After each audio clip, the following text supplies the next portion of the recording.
निसर्गातील जगण्याचा संघर्ष आपण नेहमी दूरचित्रवाणीवरील माहितीपटांमध्ये पाहतो.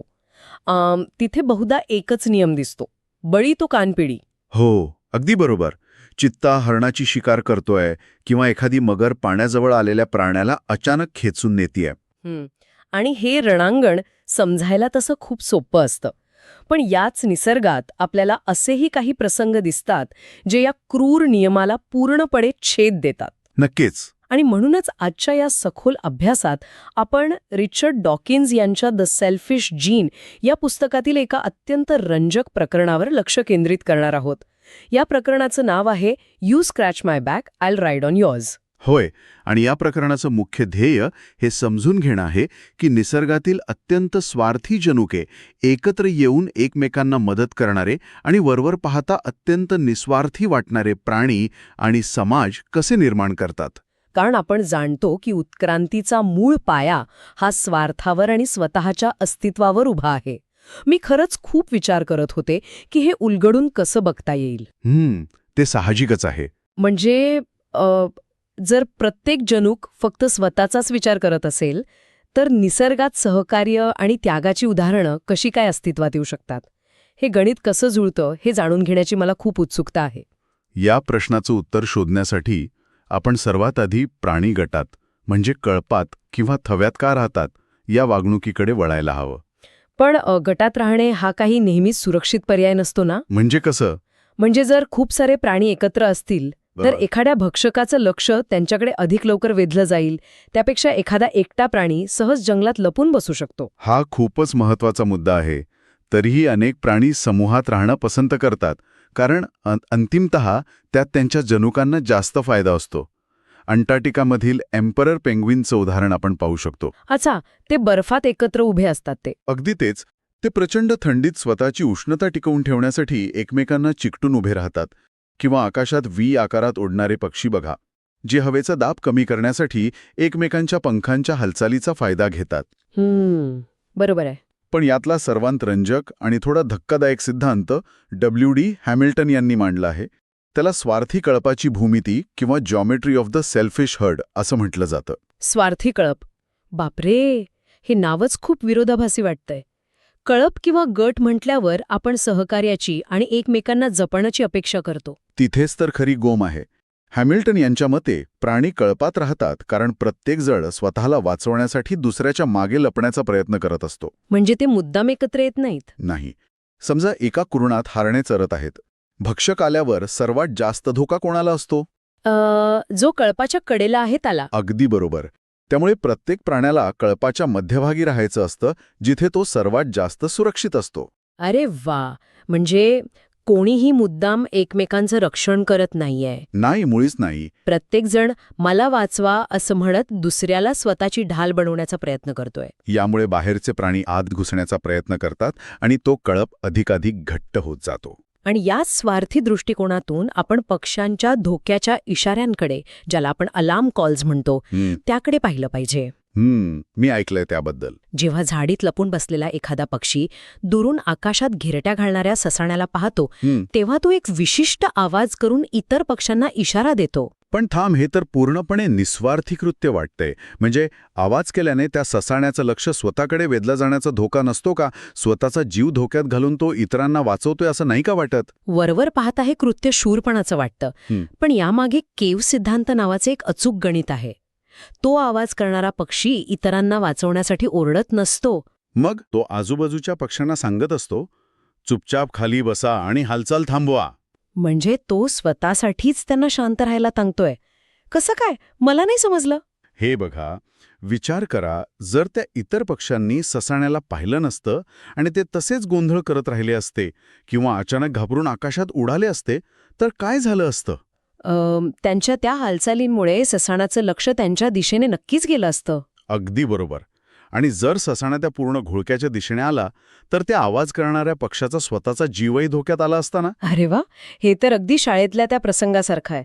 वर्गात जेव्हा कडक शिक्षक येतात आणि सगळे मित्र मस्ती करत असतात तेव्हा एखादा विद्यार्थी हळूच शांत बसा असा इशारा देतो. हां, बरोबर. तो काही मित्रांची काळजी करत नसतो, तर त्याला भीती असते की मित्रांच्या गोंधळामुळे शिक्षकांचा राग पूर्ण गटावर निघेल आणि त्यात तोही रट्टे खाईल.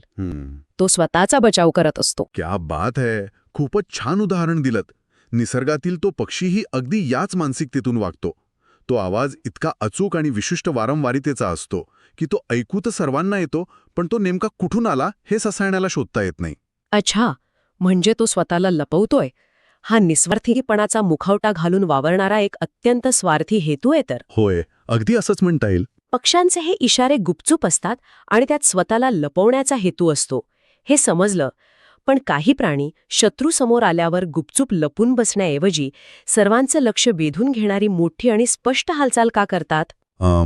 तुम्ही कोणत्या प्राण्यांबद्दल बोलताय? थॉम्सन गझेल नावाच्या हरणांसारख्या प्राण्यांबद्दल मी वाचलं होतं. ते जेव्हा एखाद्या चित्त्याला पाहतात तेव्हा पळून जाण्याऐवजी जागेवरच जोरात आणि अत्यंत उंच उड्या मारतात. याला स्टॉटिंग म्हणतात ना? हो, त्याला स्टॉटिंग म्हणतात. आणि ती अतिशय ऊर्जा खर्च करणारी उडी असते. पण हे खूप उघडपणे चिलं जातं. यात लपून बसण्याचा कोणताही हेतू दिसत नाही. उलट मी इथे आहे, माझ्याकडे बघा, असं ओरडून सांगण्यासारखं हे आहे. मग ते असं का करतात? स्वतःचा जीव मुद्दाम धोक्यात का घालतात? एस जाहवी या शास्त्रज्ञाने यावर एक अतिशय क्रांतिकारी आणि सुरुवातीला पचायला कठीण जाणारा सिद्धांत मांडला आहे. त्यांच्या मते ही उंच उडी आपल्या कळपाला धोक्याचा इशारा देण्यासाठी नसतेच मुळी. मग कोणासाठी असते? तो चक्क त्या भक्षकाला म्हणजे त्या चित्त्याला दिलेला एक थेट संदेश असतो. थांब. म्हणजे एक गॅझेल आकाशात उंच उडी मारून चक्क चित्त्याशी संवाद साधतोय? बापरे, हे एखाद्या लहान मुलांच्या कार्टूनसारखं वाटतंय. जीवशास्त्रात असं खरोखर घडतं? हेच तर या सिद्धांताचं सौंदर्य आहे. गॅझेल आपल्या उंच उडीतून भक्षकाला सांगत असतो, बघा मी किती उंच उडी मारतो, मी अत्यंत तंदुरुस्त आणि वेगवान आहे. म्हणजे तो स्वतःची ताकद दाखवतोय. हो, तो जणू म्हणतो, मला पकडण्यात तुझी शक्ती वाया घालवण्यापेक्षा माझ्या बाजूच्या एखादा आजारी, म्हातारा किंवा कमी उडी मारणाऱ्या गझेलला पकड. बापरे, हे तर भयानक स्वार्थी आहे. म्हणजे तो अक्षरशः आपल्या सोबतच्या हरणांना भक्षकाच्या हवाली करत आहे. मला खाऊ नको, त्याला खा, असा हा प्रकार झाला. निसर्गात भावनांना जागा नसते, तिथे फक्त टिकून राहण्याचे नियम चालतात. यातून भक्षकाची ही सोय होते. चित्त्याची सोय कशी होते? चित्त्यालाही एखादं सोपं भक्ष हवं असतं ना. तो एका तंदुरुस्त, खूप उंच उड्या मारून स्वतःची ऊर्जा दाखवून देणाऱ्या गझेलच्या मागे पळून स्वतःची ऊर्जा वाया घालवू इच्छित नाही. म्हणजे तो सोपी शिकार शोधतो. बरोबर. त्यामुळे चित्ता साहजिकच अशा गझेलची शिकार करतो जो उंच उडी मारू शकत नाही. नैसर्गिक निवडीमध्ये अशी अत्यंत स्वार्थी पण स्वतःचा जीव वाचवणारी प्रभावी लक्षणे पिढ्यानपिढ्या टिकून राहतात. स्वतःचा जीव वाचवण्याची ही स्वार्थी धडपड खरोखरच थक्क करणारी आहे. पण इथे मला एक मोठा प्रश्न पडतो. विचारा की, जर गझेल स्वतःचा जीव वाचवण्यासाठी इतका स्वार्थी विचार करतो, तर मग आपण अशा प्राण्यांचं वर्णन कसं करणार जे खरोखरच स्वतःचा जीव दुसऱ्यांसाठी कुर्बान करतात? उदाहरणार्थ सामाजिक कीटक, मुंग्या, वाळवी किंवा मधमाशा. तिथे आपण कामकाज करणाऱ्या कामकरी मधमाशांचं, ज्यांना कामेकाजी बीज म्हणतात, त्यांचं उदाहरण घेऊ शकतो. या कामकरी माश्या स्वतःच्या वसाहतीचं किंवा मधाच्या पोळ्याचं रक्षण करताना शत्रूला डंख मारतात. आणि मी असं वाचलंय की डंख मारल्यामुळे त्यांचे अंतर्गत अवयव तुटतात आणि त्या जागीच मरतात. हो, ते खरं आहे. मग जर निसर्गाचा मूळ नियम स्वार्थी जनुक हा असेल, तर इथे हा सिद्धांत पूर्णपणे खोटा ठरतो ना. कारण ती माशी स्वतःच मेली तर तिची जनुके पुढच्या पिढीत कशी जाणार? मृत्यू हा काही जनुकांसाठी फायद्याचा सौदा असू शकत नाही. हा प्रश्न जीवशास्त्रज्ञांना अनेक दशके सतावत होता. पण मगाशी ज्यांचा उल्लेख केला त्या W.D. हॅमिल्टन यांनी याचा उलगाडा केला. यामागील रहस्य असं आहे की बहुतांश कामकरी कीटक हे वंध्य असतात. म्हणजे ते प्रजोत्पादन करू शकत नाहीत. होय, त्यांचं स्वतःचे पुनरुत्पादन होत नाही. ते स्वतःची पिल्ले जन्माला घालू शकत नाहीत. पण जर ते पिल्ले जन्माला घालत नाहीत तर मग त्यांची जनुके कशी टिकून राहतात? त्यांचा वंश तिथेच संपायला हवा ना. इथेच हॅमिल्टन यांनी शोधून काढलेलं मुंग्या आणि मधमाशांच्या जनुकीय रचनेचं एक भन्नाट गणित समोर येतं. आपण सस्तन प्राणी आहोत. आपल्यात एक आई आपल्या मुलाला तिचे 50% जनुके देते. बरोबर. पण या कीटकांच्या पुनरुत्पादनाची पद्धत इतकी वेगळी असते की कामकरी माशा या स्वतःच्या पिल्लांपेक्षा, जर ती पिल्ले असती तर, त्यांच्या बहिणींशी जास्त जवळून जोडलेले असतात. म्हणजे त्यांच्यात जनुकीय साम्य जास्त असतं. अगदी बरोबर. त्यांच्या विशिष्ट प्रजनन पद्धतीमुळे एका कामकरी माशीचं तिच्या बहिणीसोबतचं जनुकीय साम्य हे 50% जास्त, म्हणजे तब्बल 75% असतं. अरे बाप रे, 75%? हो, आणि त्यामुळे स्वतःशी मुले जन्माला घालण्यापेक्षा राणी माशीने जन्म दिलेल्या स्वतःच्या बहिणींचं रक्षण करण्यात त्यांच्या जनुकांना जास्त फायदा आहे. कारण त्यांच्या बहिणींमध्ये त्यांचीच जनुके बहुतांश प्रमाणात अस्तित्वात असतात. अरे वा, म्हणजे स्वतःची मुले जन्माला घालण्यापेक्षा आपल्याच जनुकांच्या प्रती असलेल्या बहिणींना वाचवणे हा त्यांच्या दृष्टीने स्वार्थी जनुकांचाच एक भाग आहे तर. अगदी बरोबर. सामान्यतः लोक असं विचार करतात की राणी माशी ही वसाहतीची मालकीण असते आणि ती कामकऱ्यांचं शोषण करते. हो, असंच वाटतं पाहिल्यावर. पण प्रत्यक्षात परिस्थिती अगदी उलट असते. कामकरी कीटक राणीला एक प्रकारे पाळतात, तिचं संगोपन करतात. ते राणीचा वापर स्वतःच्या जनुकांच्या अधिकाधिक प्रती तयार करणारी एक मशीन म्हणून करतात. क्या बात आहे. हे एखाद्या अत्याधुनिक कारखान्यासारखं आहे, जिथे कामगार स्वतः कारखान्याच्या मालकाला, म्हणजे इथे राणीला, जास्तीत जास्त उत्पादन करण्यासाठी एका जागी कोंडून राबून घेत आहेत. अगदी तसंच. मालकाला वाटतंय की तो राजा आहे, पण खरं नियंत्रण आणि फायदा त्या वंध्य कामगारांच्या जनुकांचाच आहे. आणि यामुळेच एका कामकरी माशीचं मरणं हे तिच्या जनुकांसाठी नुकसानकारक नसतं. ती वंध्य असल्यामुळे ती स्वतः तशीही पिल्ले जन्माला घालणार नसतेच, पण तिच्या बलिदानामुळे तिच्यासारखीच जनुकी असलेल्या हजारो बहिणींचे प्राण वाचतात. म्हणजे हे वरवर पाहता दिसणारं सर्वोच्च बलिदान मुळात एक अत्यंत स्वार्थी जनुकीय गणित आहे. होय, तसंच आहे. नातेवाईकांना मदत करणं जनुकांसाठी फायद्याचं आहे हे त्या 75% गणितामुळे मला समजलं. पण निसर्गात आपण असेही पाहतो की जे एकमेकांचे नातेवाईक नाहीत किंवा जे दोन पूर्णपणे वेगळ्या प्रजातींचे जीव आहेत ते एकमेकांना सहकार्य करतात. इथे तर जनुकीय साम्य असण्याचा प्रश्नच येत नाही ना. मग हे कसं शक्य आहे? याला आपण परस्पर सहकार्य किंवा सिम्बायोसिस म्हणतो. मुंग्या आणि मावा कीटक, ज्यांना आपण ॲफिड्स म्हणतो, यांचं उदाहरण या संदर्भात अतिशय बोलकं आहे. ॲफिड्स ते काय करतात? मावा कीटक वनस्पतींमधून रस शोषून घेतात, पण त्यांना स्वतःचं भक्षकांपासून रक्षण करता येत नाही. दुसरीकडे मुंग्या अत्यंत आक्रमक लढवय्या असतात. त्यामुळे मुंग्या मावा कीटकांचं रक्षण करतात आणि बदल्यात मावा कीटक मुंग्यांना अन्नासारखा एक गोड स्त्राव देतात. अच्छा, हे अगदी देवाणघेवाणीचा व्यापारासारखं आहे. मी तुला संरक्षण देतो, तू मला अन्न दे. हो, हे सहकार्य निसर्गात इतक्या खोलवर रुजलं आहे की त्याचा विचार केल्यास आश्चर्य वाटतं. आपल्या स्वतःच्या पेशींमधील मायटोकॉन्ड्रिया, जे आपल्याला जगण्यासाठी ऊर्जा देतात, ते देखील एकेकाळचे स्वतंत्र जीवाणू होते. खराच. हो, कोट्यावधी वर्षांपूर्वी त्यांनी आपल्या पूर्वजांच्या पेशींसोबत सहकार्याने राहण्यास सुरुवात केली. आज ते आपल्या शरीराचा अविभाज्य भाग बनले आहेत. बापरे, हे खूपच रंजक आहे. पण ह्यात मला एक मोठी अडचण दिसतेय. कोणती अडचण? मुंग्या आणि मावा कीटक एकाच वेळी एकमेकांना मदत करत आहेत. देवाणघेवाण लगेच होतीये. पण जेव्हा हे सहकार्य उशिराने फेडायचं असतं तेव्हा काय? म्हणजे उशिराने कसा? उदाहरणार्थ, एका पक्ष्याच्या गोक्यावर एक घातक परजीवी आहे जो त्याला स्वतः काढता येत नाही. दुसरा पक्षी तो काढण्यास मदत करतो. पण नंतर जेव्हा दुसऱ्या पक्षाला गरज पडते तेव्हा पहिला पक्षी मदत करेल याची काय खात्री? हा उत्क्रांतीच्या सिद्धांतापुढचा एक अत्यंत कळीचा प्रश्न आहे. कारण जर जनुके खरोखरच स्वार्थी असतील तर दुसऱ्याची मदत घ्यायची आणि आपली वेळ आल्यावर त्याला मदत न करता पळून जायचं, म्हणजेच फसवणूक करायची, हा सर्वात सोपा आणि स्वार्थी मार्ग नाही का?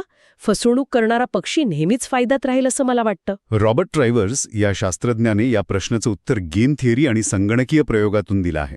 निसर्गात अशा परिस्थितीत 3 प्रकारच्या प्रवृत्ती किंवा धोरणे असू शकतात. कल्पना करा की एका जंगलात किंवा समुद्रात 3 प्रकारचे प्राणी आहेत. कोणकोणते आहेत ते 3 प्रकार? पहिले आहेत भोळे, जे कोणत्याही अटीविना सर्वांची मदत करतात. कुणीही त्यांच्याकडे आला तरी ते त्याची मदत करतात. अच्छा. आणि दुसरे आहेत फसवणारे, जे फक्त इतरांकडून मदत घेतात पण स्वतः कधीच कोणाला मदत करत नाहीत. आणि तिसरे आहेत अडी धरणारे, ज्यांना आपण ग्रजर्स म्हणू शकतो. अडी धरणारे? म्हणजे ते मनात राग धरून ठेवतात. हो, हे ग्रजर्स अनोळखी प्राण्यांना आणि ज्यांनी त्यांना आधी मदत केली आहे त्यांना नक्की मदत करतात, पण ज्यांनी एकदा त्यांची फसवणूक केली आहे त्यांना ते कायमचे लक्षात ठेवतात आणि पुन्हा कधीच मदत करत नाहीत. त्यांच्या मनात ती फसवणुकीची अढी राहते. मग जेव्हा हे तिन्ही गट हजारो पिढ्यांसाठी एकत्र राहतात तेव्हा त्या गेम थेअरीच्या सिम्युलेशनमध्ये काय होतं? माझी खात्री आहे की फसवणारेच जिंकत असतील. सुरुवातीला तुमचं म्हणणं खरं ठरतं. फसवणारे प्राणी भोळ्या प्राण्यांचा भरपूर फायदा घेतात. साहजिकच आहे, कारण भोळे प्राणी सगळ्यांना मदत करतात, अगदी अगदी. फसवणाऱ्यांनाही. त्यामुळे फसवणाऱ्यांची संख्या वेगाने वाढते आणि भोळे प्राणी नामशेष होऊ लागतात. कारण फसवणारे फक्त फायदा घेत आहेत, स्वतःची ऊर्जा खर्च करत नाहीत. त्यामुळे ते अधिक पिल्ले जन्माला घालू शकतात. अगदी तसंच. पण इथूनच खेळाला खरी कलाटणी मिळते. काय होतं पुढे? जेव्हा भोळे प्राणी पूर्णपणे नष्ट होतात तेव्हा फसवणाऱ्यांसमोर फक्त अढी धरणारे उरतात. आता फसवणाऱ्यांची मोठी पंचायत होते. का बरं? कारण अढी धरणारे त्यांना पहिल्यांदा मदत करतात, पण फसवणूक झाल्यावर त्यांचा चेहरा लक्षात ठेवतात आणि त्यांना बहिष्कृत करतात. अच्छा, म्हणजे जसजसे फसवणारे सगळ्या अढी धरणाऱ्यांना एकदा फसवून मोकळे होतात, तसतशी त्यांना मिळणारी मदत पूर्णपणे बंद होते. बरोबर. शेवटी अढी धरणारे फक्त एकमेकांना मदत करून तग धरतात आणि फसवणारे मदतीअभावी परजीवींच्या संसर्गामुळे मरून जातात. हजारो पिढ्यांनंतर अंतिमतः अढी धरणारेच वर्चस्व निर्माण करतात. म्हणजे फसवणूक करणं हे सुरुवातीला फायद्याचं वाटत असलं तरी दीर्घकाळात अढी धरणारेच जिंकतात. फसवणुकीचं धोरण हे शाश्वत नाहीये. आणि यालाच जीवशास्त्रात इव्होल्युशनरी स्टेबल स्ट्रॅटेजी म्हणजेच उत्क्रांतीच्या दृष्टीने स्थिर धोरण म्हटलं जातं. याचं निसर्गातील एक अतिशय सुंदर आणि वास्तविक उदाहरण म्हणजे क्लीनर फिश. क्लीनर फिश ते काय करतात? हे छोटे मासे मोठ्या आणि अगदी हिंस्र माशांच्या तोंडात जाऊन त्यांच्या दातांमधील परजीवी खातात. बापरे. आणि ते मोठे मासे त्यांना खात नाहीत? कारण एक लहान मासा स्वतःहून मोठ्या माशाच्या तोंडात जातोय, ही तर आयती शिकार आहे. नाही खात, कारण दोघांनाही एकमेकांची गरज आहे. हे सहकार्य आहे. पण काही खोटे मासे अगदी क्लीनर फिशसारखे दिसण्याचं नाटक करतात. ते मोठ्या माशाच्या जवळ जातात आणि परजीवी काढण्याऐवजी मोठ्या मासाचाच एक लचका तोडून पळतात. ते फसवणारे आहेत. अरेच्या, मग मोठे मासे खऱ्या क्लीनर फिशवर विश्वास कसा ठेवतात? त्यांना कसं समजतं की फसवणारा नाहीये? इथेच त्या अढी धरणारे धोरणाचा वापर होतो. क्लीनर मासे सतत फिरत नाहीत. ते एका ठराविक जागेवर राहतात, ज्याला आपण समुद्रातलं बार्बर शॉप म्हणू शकतो. अच्छा, म्हणजे त्यांचं एक ठरलेलं दुकान असतं. त्यामुळे मोठे मासे फसवणूक करणाऱ्या फिरस्त्या खोट्या माशांकडे जाण्याऐवजी खऱ्या आणि विश्वासू क्लीनर्सकडेच त्यांच्या ठरलेल्या जागेवर पुन्हा पुन्हा येतात. यामुळे फसवणाऱ्या खोट्या माशांना थारा मिळत नाही. म्हणजे या सखोल अभ्यासातून एक गोष्ट अतिशय स्पष्ट होते. स्वार्थी जनुकांबद्दल बोलताना आपण नेहमी फक्त निर्दयी स्पर्धा आणि जो बलवान तोच टिकेल याबद्दलच विचार करतो. पण आजच्या चर्चेतून हे समजलं की याच स्वार्थी जनुकांमुळे केवळ स्पर्धाच निर्माण होत नाही, तर त्यातूनच सहकार्य, परस्पर अवलंबित्व आणि अत्यंत गुंतागुंतीचे नियम पाळणारा समाजही निर्माण होतो. हेच या पुस्तकाचं आणि आजच्या प्रकरणाचं यश आहे. आणि मी असं म्हणेन की हा सिद्धांत केवळ पेंग्विन, मुंग्या किंवा माशांना लागू होत नाही, तर तो थेट मानवी जीवनालाही लागू पडतो. म्हणजे माणसांना पण. हो, माणसांमधील कृतज्ञता, सहानुभूती आणि अपराधीपणाची भावना हे सर्व काय आहे? उत्क्रांतीच्या चष्म्यातून पाहिलं तर हे फसवणूक ओळखण्यासाठी, ती टाळण्यासाठी आणि परस्पर सहकार्य टिकवण्यासाठी विकसित झालेले अत्यंत गुंतागुंतीचे मानसिक मार्ग असू शकतात. म्हणजे आपल्या भावनासुद्धा उत्क्रांतीचाच भाग आहेत. अगदी. आपण वापरत असलेला पैसा हा देखील उशिरा मिळणाऱ्या परस्पर सहकार्याचं एक अधिकृत स्वरूप आहे. मी आज तुम्हाला काही देतो आणि बदल्यात पैशाच्या स्वरूपात एक खात्री घेतो की उद्या मलाही समाजाकडून काहीतरी मिळेल. निसर्गाची ही कार्यपद्धती खरंच थक्क करणारी आहे. सुरुवातीला आपण म्हटलं होतं की निसर्गात जेव्हा आपण निस्वार्थीपणा पाहतो तेव्हा ते एखाद्या गोंधळात टाकणाऱ्या धुसर पाण्यासारखं वाटतं. हो, बरोबर. पण आता जेव्हा आपण जनुकांचा स्वार्थी गणिताचा चष्मा लावतो तेव्हा ते धुसर पाणी अचानक पारदर्शक होतं. पण त्याचवेळी त्या पारदर्शक पाण्यात दिसणारं सत्य मात्र अधिकच खोल आहे. नक्कीच. आपल्या श्रोत्यांनाही कदाचित हा प्रश्न पडेल की आपण ज्याला आपली उच्च मानवी नीतिमत्ता, न्याय आणि प्रामाणिकपणा म्हणतो, ती खरोखरच आपली स्वतःची स्वतंत्र नैतिक मूल्य आहेत की लाखो वर्षांपासून आपल्या स्वार्थी जनुकांनी स्वतःला टिकवून ठेवण्यासाठी तयार केलेली ती अढी धरणारी गणिताचीच एक प्रगत आवृत्ती आहे. हा विचार खरोखरच अंतर्मुख करणारा आहे.